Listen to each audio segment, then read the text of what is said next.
In this video, I want to have a look at deriving the formulas for the trigonometric functions of sums and differences of angles. So what that might look like is, for example, if we had cos of theta plus phi, and we want to find a formula that we can use to figure out the value of this. It could also be cos of theta minus phi, so the difference between two angles, or we could have the same thing for sine or tan as well. So this is the one we're going to figure out first. We're going to figure out cos of theta minus phi, and from there we can then derive all 5 of our other sum and difference formulas.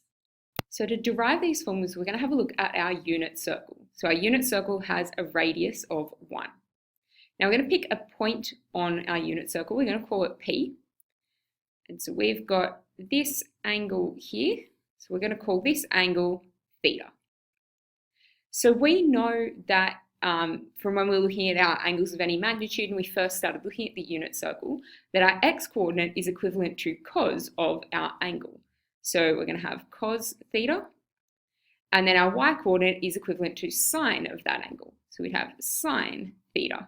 We're also going to pick a second point on there. So let's pick it, say, up here. We're going to call this Q, and we're going to say that its angle here, we're going to call that phi.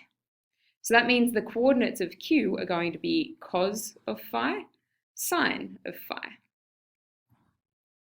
So what that means is that if we have a look at the angle here, so going from P down to the center and up to Q, that angle there is going to be the whole angle theta minus our little angle phi. So that's going to be theta minus phi, that green angle there. So what we're going to have a look at now is 2 different ways of finding the length PQ, so finding the length of that straight line. Now, if we've got the coordinates of 2 points and we want to find the distance between them, we can use our distance formula. So we'd have the distance PQ squared equals our x coordinates. So we'd have cos theta minus cos phi squared plus sine theta minus sine phi squared. If we expand that out, we'd have cos squared theta minus 2 cos theta cos phi plus cos squared phi. Then if we expand this second bracket out, we have plus sine squared theta minus 2 sine theta sine phi. Plus sine squared phi. Now we know that our cos squared plus sine squared will give us 1, and our cos phi plus sine phi will give us 1. That's one of our trig identities. So if we simplify that down, we've got 1 plus 1, so that would be 2, minus. And then we've got our 2 cos theta cos phi and 2 sine theta sine phi. So I'm going to pull out my minus 2 as a common factor and have cos theta cos phi plus, because I pulled out the negative as my common factor, sine theta sine phi. All right, so that's one way of finding an expression for the length PQ. The other way is to look at our triangle POQ and use the cosine rule. So we know that this angle opposite our side PQ is theta minus phi.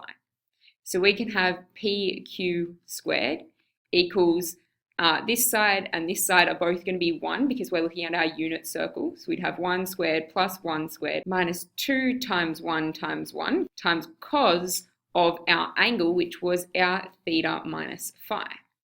So that's all going to simplify down to 2 minus 2 cos theta minus phi. Now, if both of those things are equal to PQ squared, then this whole expression here has to be equal to this whole expression here.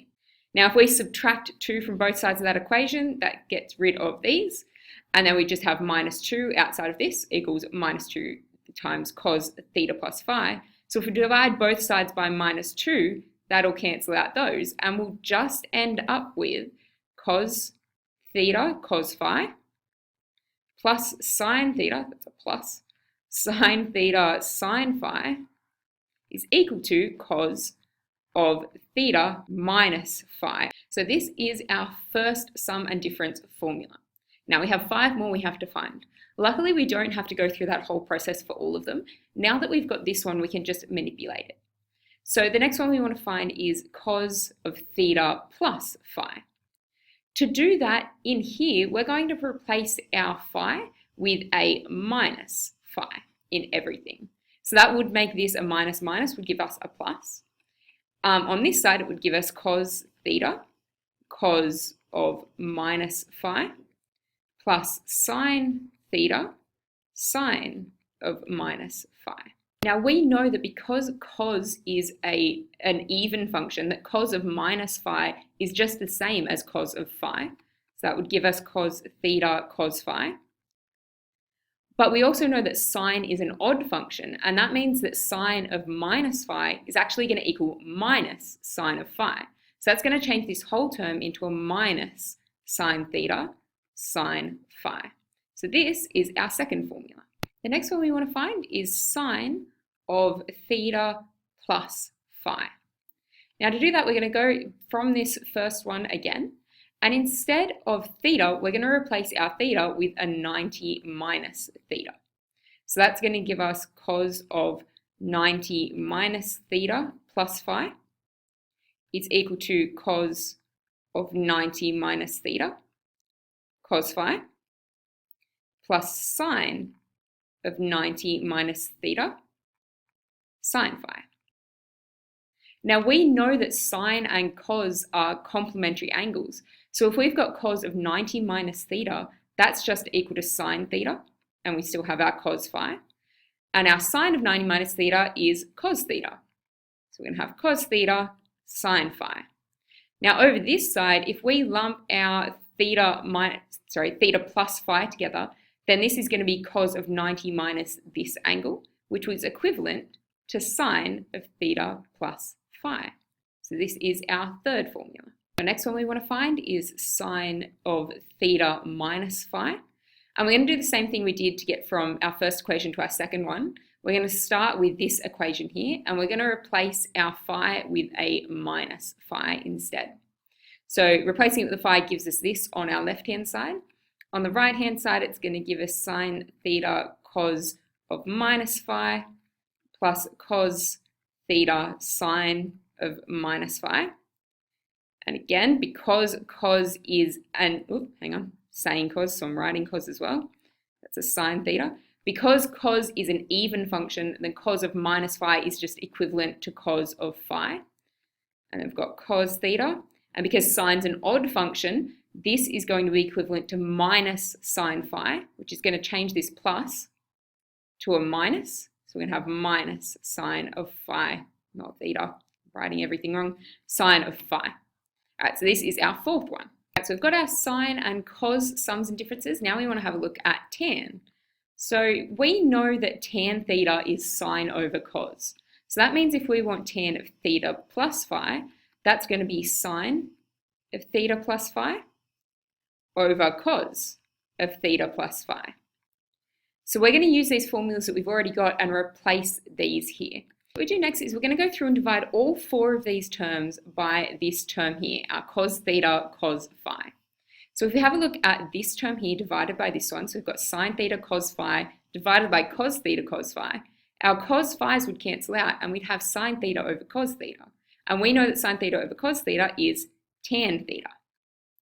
All right, so that's that first one. This next one, we've got cos theta sine phi over cos theta cos phi. So our cos thetas would cancel this time, and we'd have sine phi over cos phi. So that's going to be tan of phi. So that's our numerator. If we move on to our denominator, if we divide this term by itself, that's going to give us 1.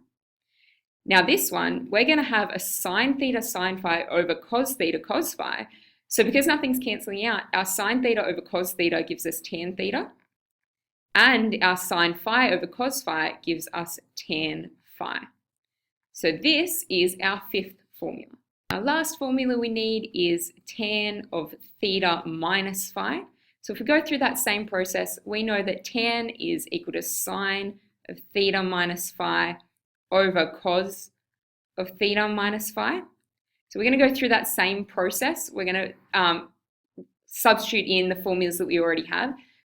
Now if we go through and divide every term by this one, I'm not going to go through the whole thing, but you do use the same process as last time, and we're going to end up with tan theta minus tan phi over 1 plus tan theta tan phi.